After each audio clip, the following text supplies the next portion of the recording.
Yeah, I was telling Merle about the fact that you noticed this trend a long time ago. I couldn't even see it. But what is it you noticed though? Like in ads and shows, whatever. That men are always discarded. Always? Well, frequently. You mean in the marketing, Yeah. on TV and shit? Dad's always wanted to be made fun of. Dad's always the punchline.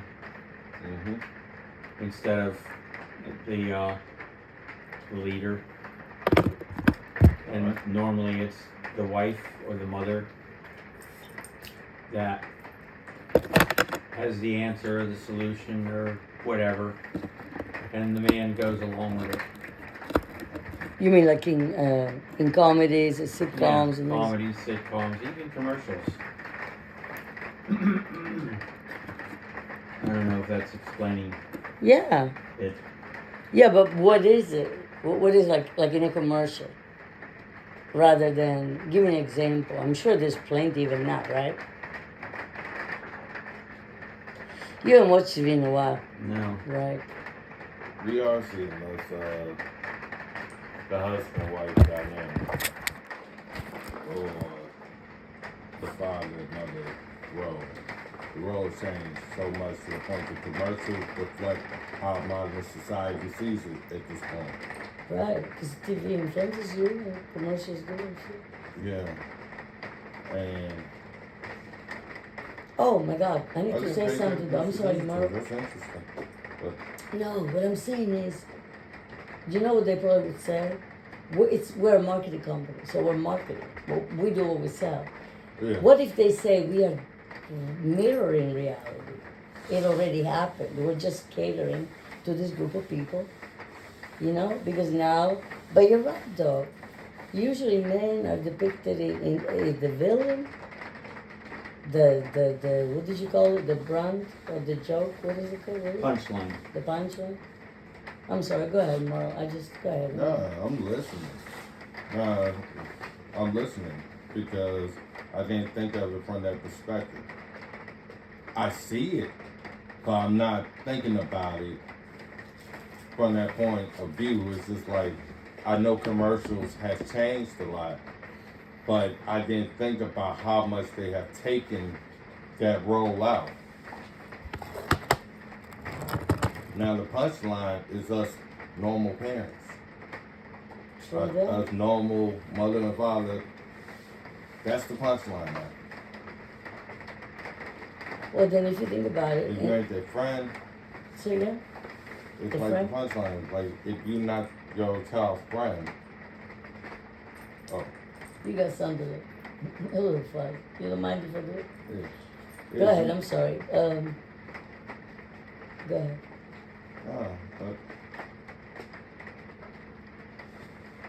I'm sorry, I'm smoking weed, but it's making me think, yeah, and they've been programming us for the longest time. Well, we're programmed by everything, but they've been doing it knowingly. They're the expert. They use the expert. And like my husband, Dan, has always said, if we found out about this now, they knew about it 20 years ago. Whether it's a shadow government, like you called it, or I know one thing, under a spiritual point of view, it can be boiled down to something so simple. We have abandoned absolutes. It makes it uncomfortable. Absolutes like Men and women. Exactly. What's a man, what's a woman? Right. And there are hermaphrodites, right? I can understand that. That's biologically observed. You can observe that. 1 in 200 million. Right. Or however, whatever the odd is, but it's still like. Yeah, infinitesimally small. Also, just because people who are vocal, like for their rights, whatever it is, I'm not knocking any protest or nothing. But you know, the gay people, the trans people, they're making a lot of noise. Have you heard that the current administration is making? I don't want to talk about that actually, but have you heard that Biden called trans people the backbone of this country, the people that built this country? No, I haven't. Yeah. I'm like, how about this? Like I was saying with Merle the other day. How about let's just move away from the labeling and the classifications for a moment, and we go back to the basic one, which is we're all human beings. Take care of the physical health, of the mental health. Make sure these people have certainty that they're gonna have money in the bank account, that they have a shelter, a privacy.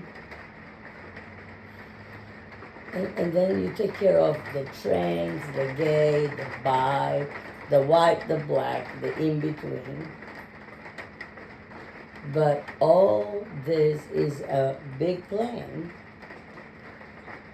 By whom? God. Because nothing happens unless He allows it. We are free to choose. And that's the ticket right there. Free to choose. I'm all the way for choice. You're all the way for what? Choice.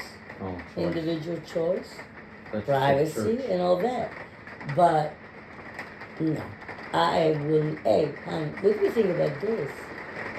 That there are people, transgender people, that are, let's say, a transgender woman, right, a biological man, who wasn't even transitioned, and they're playing in sports, and they're winning.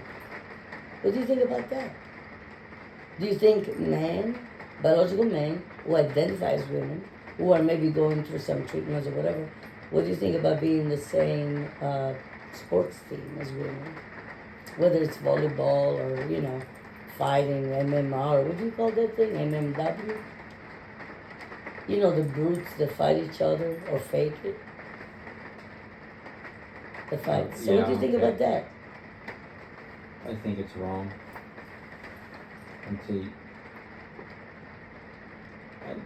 I think that they should be allowed to be in the same category until they have.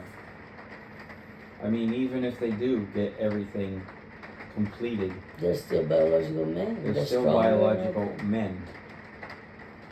I mean, usually the average That man have is been taller, developed. right? Stronger. The Taller. average man. Taller, heavier. A different.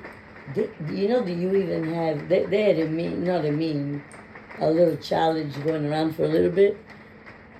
That. The center of gravity. Exactly. Difference. That's what I was saying. Even your center Even of the gravity. center is of different. gravity is different.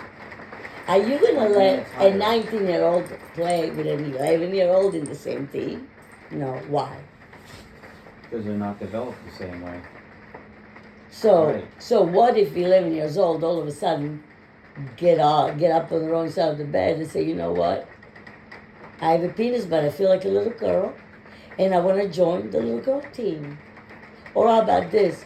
Like I was telling him, give me a beer. I identify as a 25-year-old. Yeah.